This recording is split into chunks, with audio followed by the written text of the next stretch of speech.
This is the Sri Lanka Broadcasting Corporation.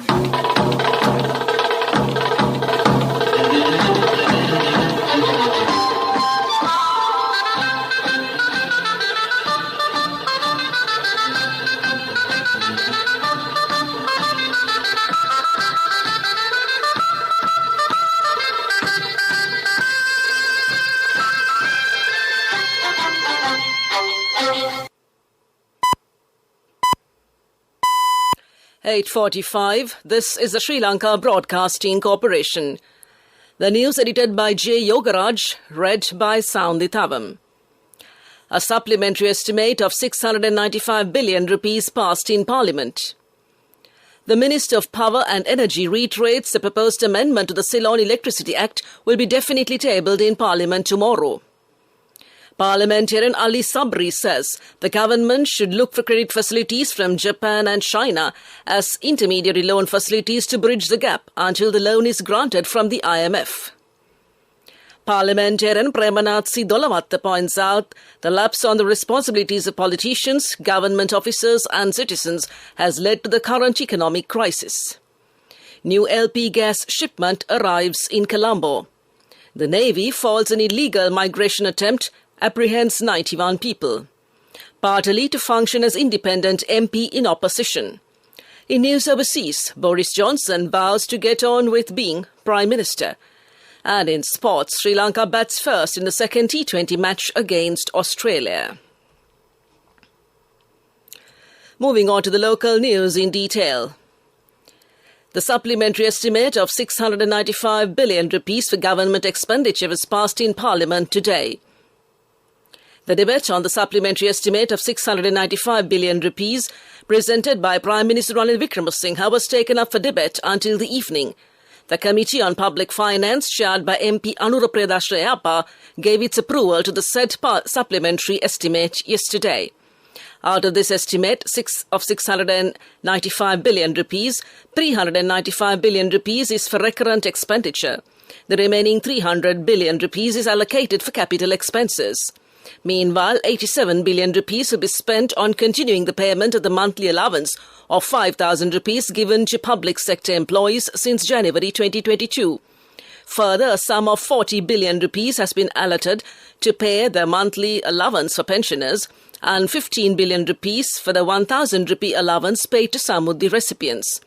According to the Communications Department of Parliament, 50 billion rupees is planned to be allocated to the Ceylon Electricity Board, CEB, to settle payments to the Ceylon Petroleum Corporation, CPC, 12 billion rupees for green agriculture and 50 billion rupees for the fertilizer subsidies.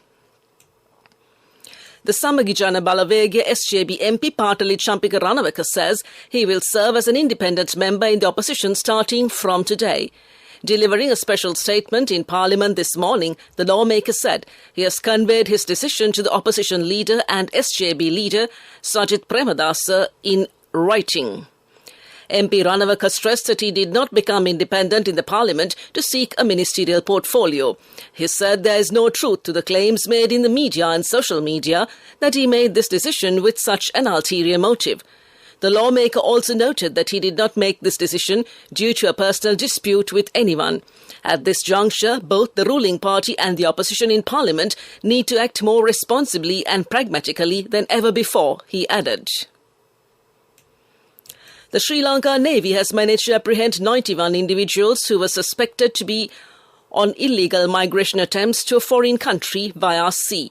The illegal migration attempt was thwarted in separate operations carried out in Maravilla and the Western Seas yesterday.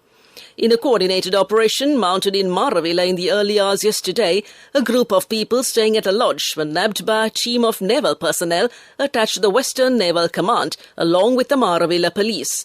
Among the group of 15 suspected to be illegal migrants were 13 males, 1 boy and 1 human smuggler, who are from 9 to 58 years in age. In addition, the Navy also apprehended a van and a car used for the illegal act.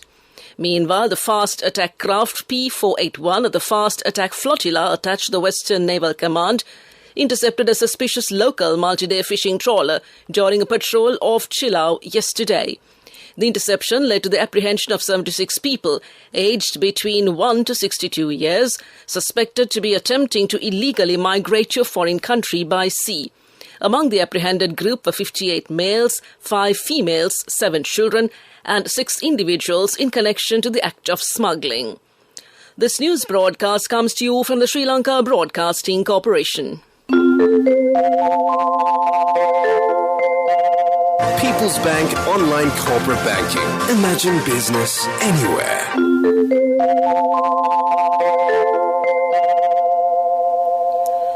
Another ship of 3,900 metric tons of LP gas arrived in Sri Lanka today, Litro Gas Lanka Limited says. According to the company's chairperson, Vijitha Herath, the balance payment of $2.5 million will be settled before the unloading process begins.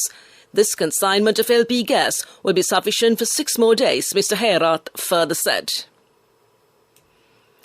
The Minister of Power and Energy, Kanchana Wijesekar, reiterated that the proposed amendment to the Ceylon Electricity Act will be tabled in Parliament tomorrow.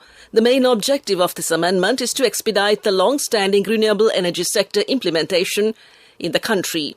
The minister expects the support from the government to implement this amendment in order to ease the power crisis in the country. The minister made these comments in his Twitter message. The minister also said there is a collective decision to increase the salaries of the CEB employees by 25% every 3 years. There is no plan to reduce the fund allocation for the renewable energy projects and electricity production. The amendment will provide consumers more flexibility and freedom to produce their own electricity through renewable energy sources. And that concludes local news. Imagine if you could maintain a firm hold of your operations from anywhere. People's Bank Online Corporate Banking. Imagine business anywhere. The main news story is brought to you by Siddhaloka Vedamahatma. Parliamentarian Ali Sabri says the government should look for credit facilities from Japan and China as intermediary loan facilities to bridge the gap until the loan is granted from the IMF. The welfare activities of the common masses is also affected severely. The parliamentarian further said the government should devise a consistent economic policy which does not change from time to time. Mr. Ali Sabri made these remarks during the debate session in Parliament today. Joining the debate, Parliamentarian Premanatsi Dolavatta said the lapse on the responsibilities of politicians, government officers and citizens has led to the current economic crisis. Therefore, everyone should join hands at this crucial juncture to solve this problem. That came to you in the main news story. The main news story was brought to you by Siddhaloka Vedamahatma. Moving on to Watchlight, the Examinations Department Chief LMD Dharmasena says the answer script evaluations will be conducted in 2 stages. The first stage of evaluations will commence on the 17th of this month. This will continue till the 26th of this month.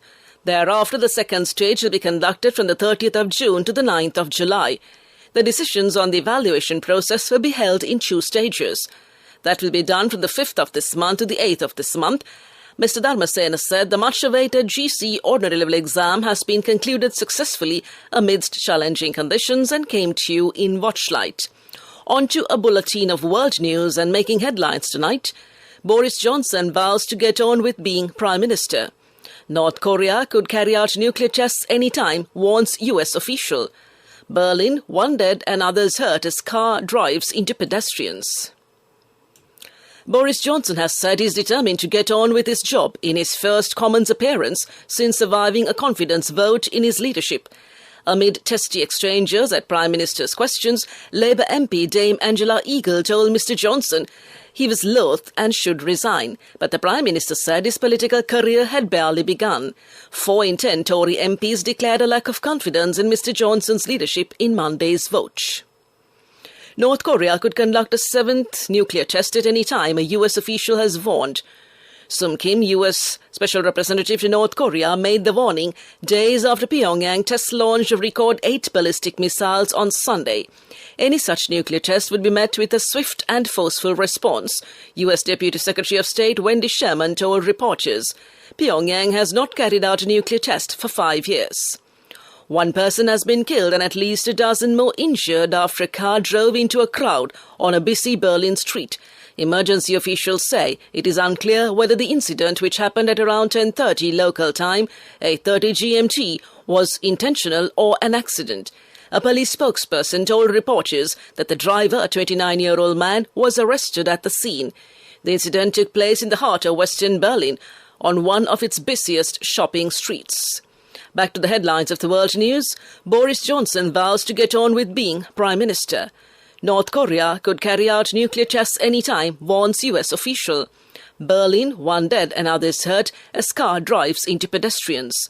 That concludes this bulletin of world news, and on to development news. The government will keep on offering huge benefits and concessions for Sri Lankan migrant workers who channel their money to Sri Lanka through proper banking channels, the Minister of Labour and Foreign Employment Manusha Nanayakara said. Minister Nanayakara requested the Lankan migrant workers to be a part of this initiative to draw $500 million a month to the country to alleviate the problems faced by the Sri Lankan people at present, and in turn the government would offer them low-cost loans for housing and many other benefits. And came to you in development news. Sports news is brought to you by Sampath Bank. We present your future. The second T20 match between Sri Lanka and Australia is being played at the R. Premadasa grounds. Australia won the toss and elected to field first. Accordingly, Sri Lanka made 124 for 9 in their allotted 20 overs. Australia is batting at the moment. Already Australia is 1-0 up in the series with a win by 10 wickets yesterday. And came to you in sports news. We'll look at business news next. Cash through NSP globally and win wonderful gifts locally. From October 1st, 2021 to December 31st, 2022. Remit a minimum of $100 or an equivalent amount in any foreign currency 3 times through NSB U Trust. Business News, sponsored by National Savings Bank, the safest place for your money.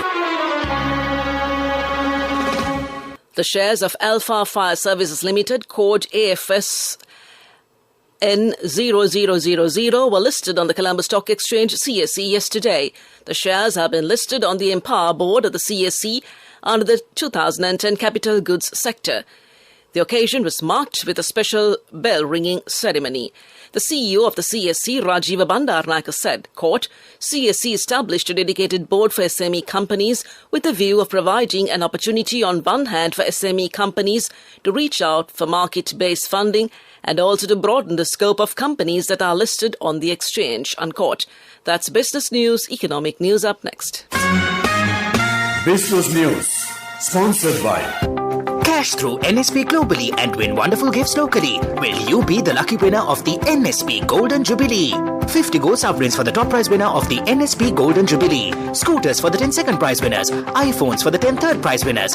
Mountain bikes for the 29 fourth prize winners. From October 1st, 2021 to December 31st, 2022. Remit a minimum of $100 or an equivalent amount in any foreign currency 3 times through NSB U Trust.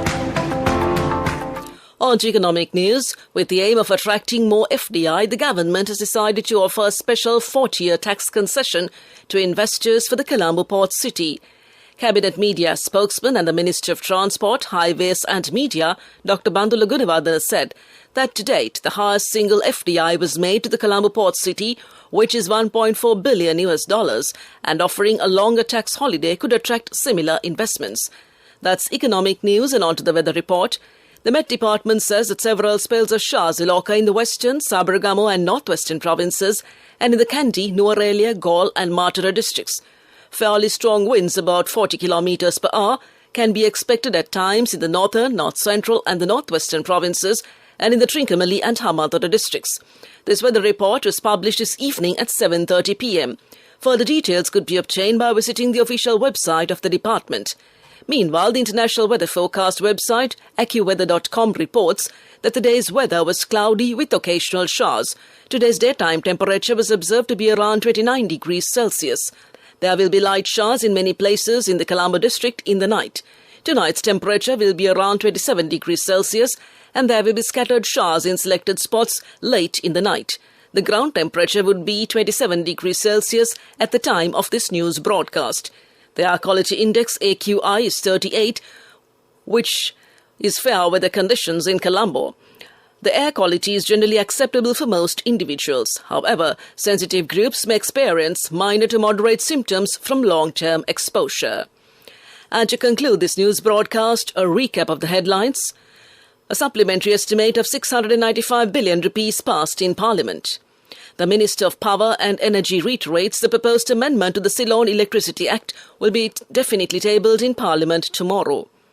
Parliamentarian Ali Sabri says the government should look for credit facilities from Japan and China as intermediary loan facilities to bridge the gap until the loan is granted from the IMF.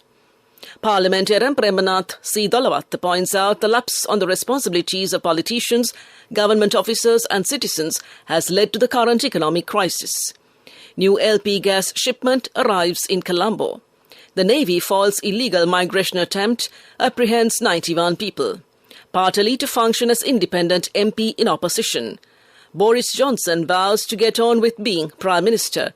And Sri Lanka bats first in the second T20 match against Australia. That concludes tonight's news broadcast.